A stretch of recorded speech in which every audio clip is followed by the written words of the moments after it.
Hey there, everybody. Kelly Filardo here of the Grit, Guts, and Courage Show. And in this show, we talk to people who have had some sort of challenge in their life and they had to overcome it with grit, guts, and courage. And today, my guest is Colleen. And I can't wait to hear from her because I don't know what she's going to talk about. So I love surprises. So welcome, Colleen. Thank you so much for having me, Kelly. I love surprises too, so this works out well. Yeah, you bet. Okay, you know what, Colleen? We're just going to jump right into it. So what's your Great. story of grit, guts, and courage? Sure. So I'm going to talk about acceptance and accepting help from others, because that was what took me the most guts. I would have thought it was other things a few years ago, but so I'm someone who danced growing up. That was my sport. I went into Pilates, yoga, osteopathy, athletic therapy, all things that use my body. And I've been very lucky that I could always do whatever I wanted with my body. Love to challenge it, super flexible. And it was just never a thing. If I asked my body to do something, I was able to do it. And I didn't realize what a gift and a privilege that was until it was taken away. So in 2010, I had a spinal cord compression injury and lost the ability to move. I couldn't move anything but my hands and forearms for weeks at a time. So all of a sudden I found myself having to live on my floor and I had to rely on other people. And I have always been so fiercely stubborn and independent. And I thought that those traits were to be worn like a badge of honor, that to be stubborn and independent meant that you were tough and you were strong. So when I found myself in this position, I was still not accepting help from people, which in hindsight is ridiculous. But there was a day where my parents, so I'm in my 40s, but I had to ask my parents to take me to an appointment at the hospital to meet with a neurosurgeon because I couldn't drive myself. And I remember so clearly this day. So we were back from the appointment. So they dropped me off at my house. And at the time I was walking with a walker, but really great difficulty walking, even with a walker. And I get out of the car and instead of going into my door, which they had parked right there so I could do that, I started to go to the trunk. And they were like, well, where are you going? And I said, well, I'm just going to get my bags. And they said, well, we'll get them for you. And I was like, no, I'm going to get them myself, which was ridiculous. But I wanted to be strong and independent. But I saw the looks on their faces. They just deflated, like I crushed them. And it finally hit me. I saw it from their perspective finally, that in my refusing to accept help from others, how selfish was I being? It was all about my ego. I never thought of what it meant to other people to be able to give that help, to be able to offer help. And then it went through my mind that everything I've ever done in my life is about helping other people. And why do I do that? Because it feels good. So again, how selfish is it of me to say no when I actually really, really need the help? And they can't take my pain away. They can't restore my function for me, but they can pick up my bag. They can make a meal for me. They can help me clean my house. And I just saw it from the other side for a change, that accepting help isn't a weakness. First of all, it's a strength to recognize that you need help. And it's a gift to the other person to say, yeah, you know what? I could really use your help. And thank you so very much. That was a big shift for me. I'm still working on it. I still have my moments where I say no when I shouldn't, but that was a big shift for me. I totally understand that. And it brings up two things for me. One is that we're taught we have to be Superwoman. So we have to be able to do everything on our own. And again, always wore that as a badge of honor. I want to Yep. be Superwoman, Superwoman. but I can do it all. I can do it all. Yeah, Yeah, exactly. I remember that, with being a single mom, same thing, right? It was just, you get so used to doing everything. And now I'm in a relationship with a guy whose love language is acts of service. oh, wow. And so he loves doing things for me. It just makes him feel so loved, needed, and wanted. And that's the second thing I wanted to share with you is when someone's love language is acts of service, it makes them feel good that they can help Exactly. you. Exactly. And seeing it from that perspective made it a lot easier for me to start accepting help and to start even asking for help, which was a really big shift. And then the other part of it is acceptance of where you are. So I'm an osteopath who happens to work with people who live in chronic pain. And in my own story, I spent years not working with the body that I had, not working with the restrictions that I had, but I was still trying to work with the person I used to be, with the function that I used to have. And of course it wasn't working. And I actually just made myself worse and worse and worse. And it was only when I actually had a day where I dropped to the floor and I said out loud to my body, I said, what do you want from me? I'm doing everything. I'm doing all the right things. Like theoretically, I know what to do and I'm doing all the things. I don't know what else to try. What do you need from me? And the message was so clear. My body said, stop doing and just rest. And rest hadn't even considered that rest was something that I might need to do and that might actually help me get better faster. So when I started to actually tune inward and listen to where my body was at in this moment, not the body I wanted, not the body I remembered having, but the body that I had in this moment today, what do you need right now? And I started giving it that's when I started to get better. And I see this all the time in my clinic when I'm working with people who have pain. For those who are always only focused on the outcome, I have to fight this, I have to get rid of this pain, and then I can do X, Y, Z. When we're in that mindset, we're basically in our stress response, we're in that fight flight mode. And on a physiological level, what that does is we create this hypervigilance in our nervous system, which increases our protective mechanisms, which actually creates more pain, and we can't heal in that place. On the other hand, if we shift our mindset and we say, okay, this is where I am right now, it doesn't mean I'm giving up hope. It doesn't mean I'm accepting that nothing's ever going to change, but I accept that this is where I am in this moment today, and I'm going to work with this. Well, now you're in what we call your ventral vagal response, and it's a whole different cascade of physiological changes that actually help you to heal, that actually turn down those protective mechanisms and actually help you to heal. So that was a huge shift as well. And not easy. It isn't easy. I mean, I know when, my boyfriend says, Kel, it's okay to have a rest. It's okay to have a nap. And I'm like, no, it's not. It's not okay. I have to work Monday to Friday, 9 a.m. to 5 or 6 or whatever time I set for myself. It is not okay to rest. And he's like, but it is okay to rest. And not only is it okay to rest, if we take the appropriate rest, we will be able to do more. We'll do it more efficiently, and we'll have more joy doing it. Like that's the big thing that people have a hard time understanding. And I remember the first time somebody used the word acceptance with me at the beginning of this journey, I really, like my whole physical body reacted to it. I felt like they were saying, you need to give up. You need to stop fighting, and you need to accept that you're never going to get better. That's how I interpret. That's not what they were saying, but that's how I interpreted it. Whereas it's quite the opposite. Acceptance is not about thinking that you're never going to get better or that there's no hope. No, acceptance, you still absolutely have hope. You still continue to work towards your goals. At the same time, you accept that this is where you are today, and you need to be content with what you can do with this body in this moment, knowing that it's going to keep changing, it's going to keep evolving, and being able to surrender to the fact that you don't know what the outcome is going to be, and that's okay.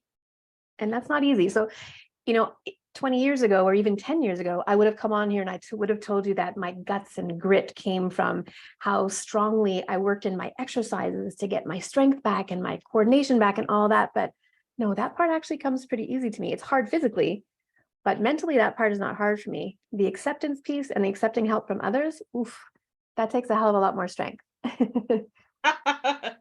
So how do you get through that now? Like, what do you say to yourself to allow people to help you?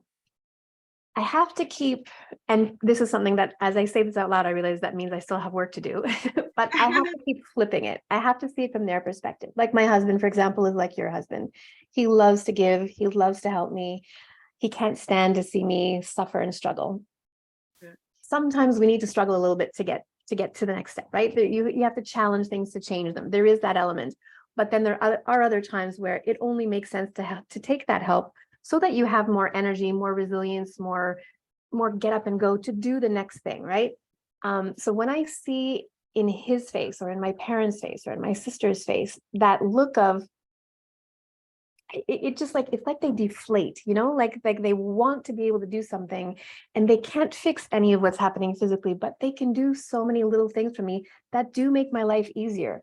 So I try now when I catch myself just immediately saying no out of habit, if I see their face, it helps me right away. If I don't see their face, I try to pause and I try to think, well, if they were in my situation and I was offering the help, what would it make me feel if they said no? It would make me feel really hopeless and helpless.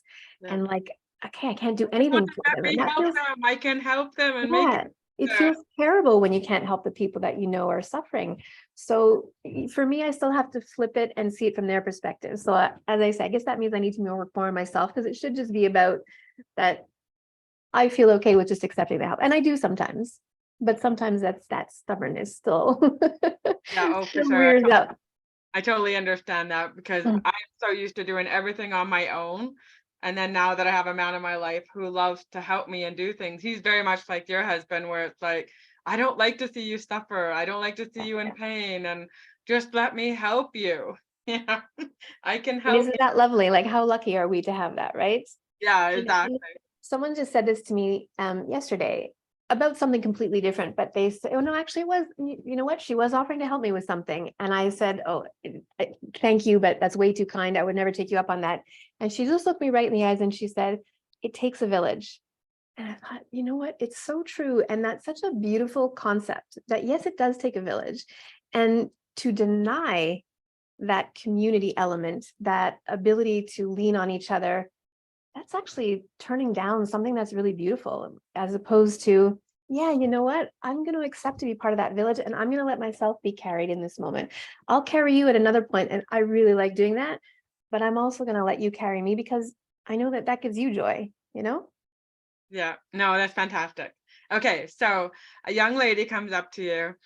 She's in massive pain. She just had a brain injury, and she can't be that powerhouse woman that she used to be. What would you tell her?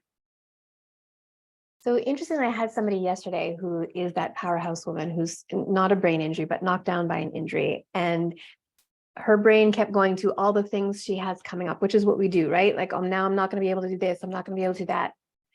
One thing I would say, and you have to say it at the right moment. So I'm not going to make this as a blanket statement. You really have to it has to be the right time for the person in front of you. But if they were ready to hear it, I would share the idea that pain is our body trying to communicate with us. It's always our body giving us a message.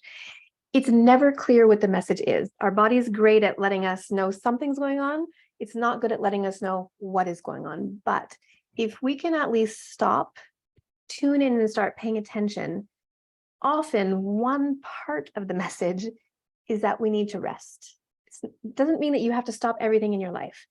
But for the most part, when something big like that happens and we're knocked off our feet and we're really not able to function, sometimes it's actually a blessing.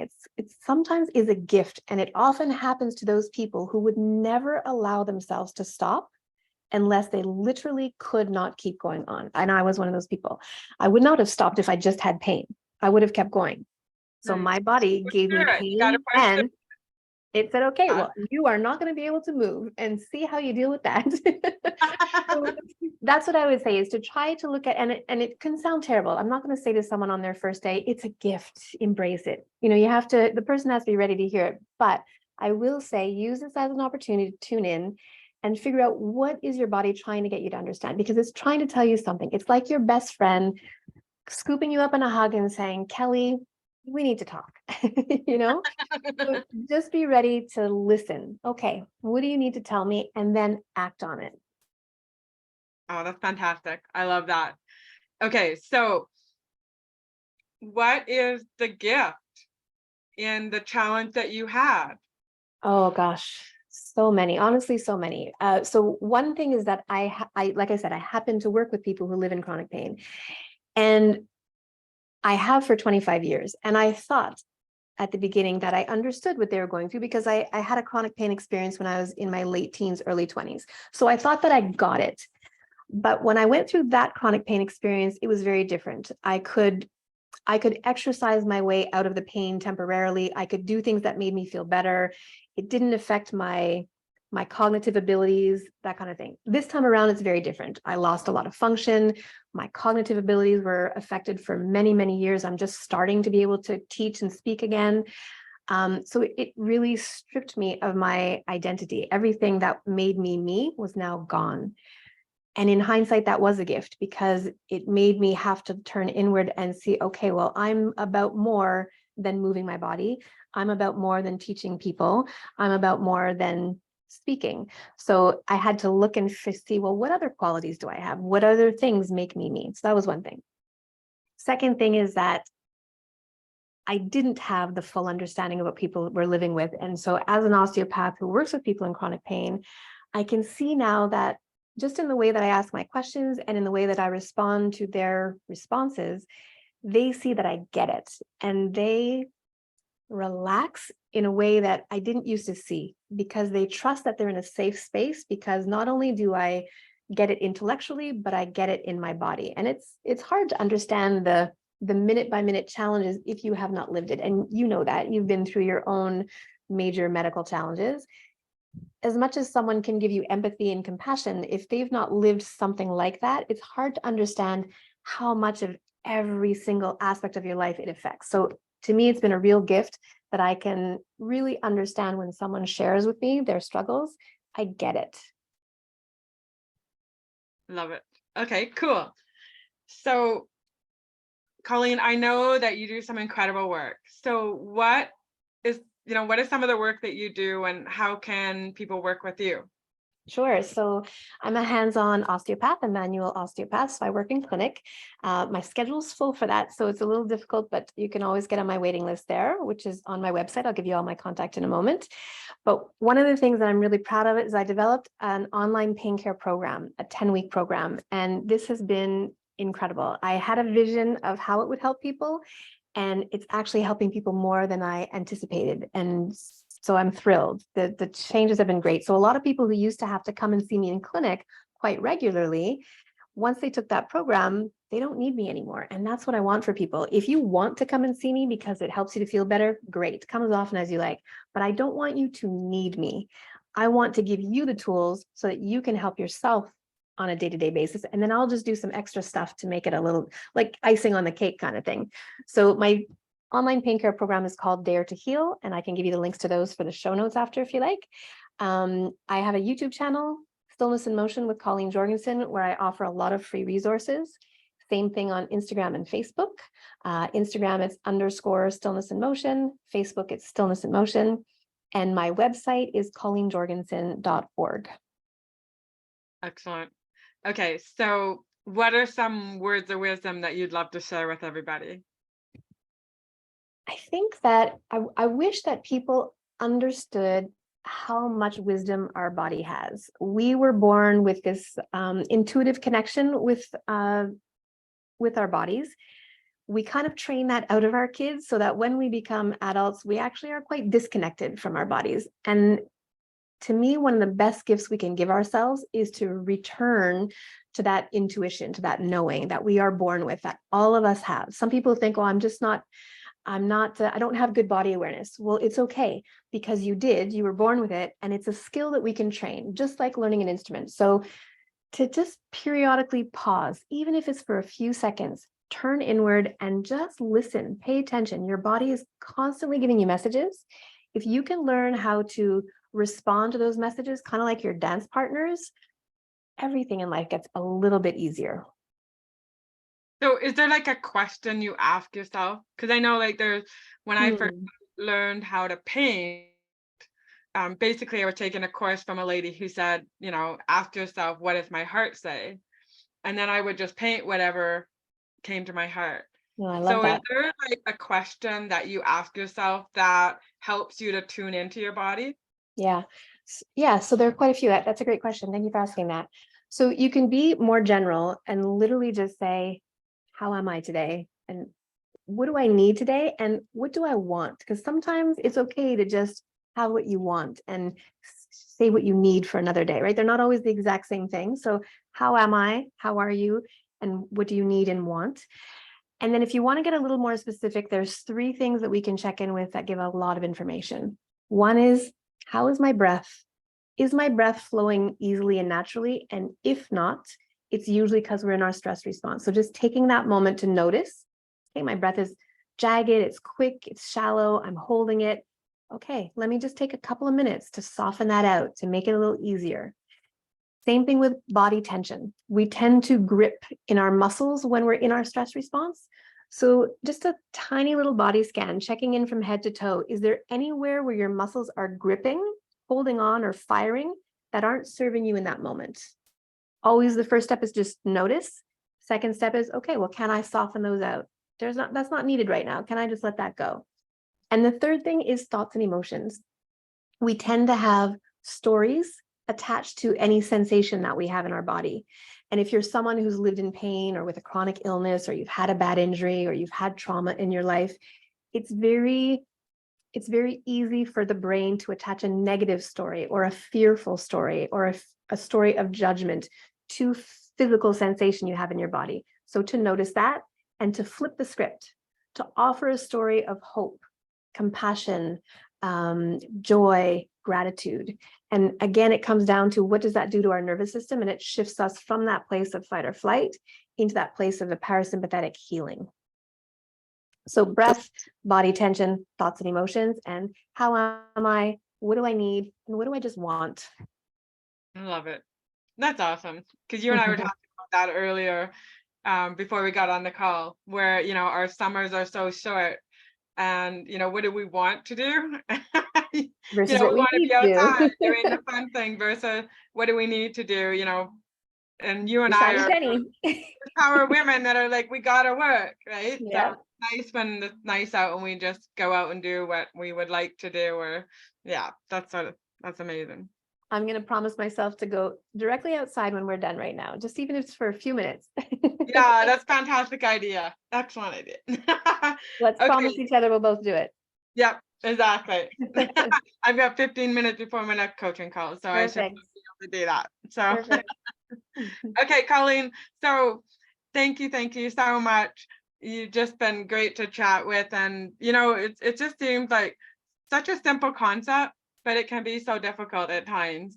And so I love that you talked about this, because nobody else has talked about that whole thing where we need help and we don't want to ask for it, or we don't want to let people help us. So I love that that's what we talked about today. Me too. Thanks for having me on and giving me the opportunity, Kelly. I appreciate it. You are very welcome. So there you go, everybody. Thank you for tuning in to another episode of the Grit, Guts, and Courage Show. Have a great day. Bye, everyone.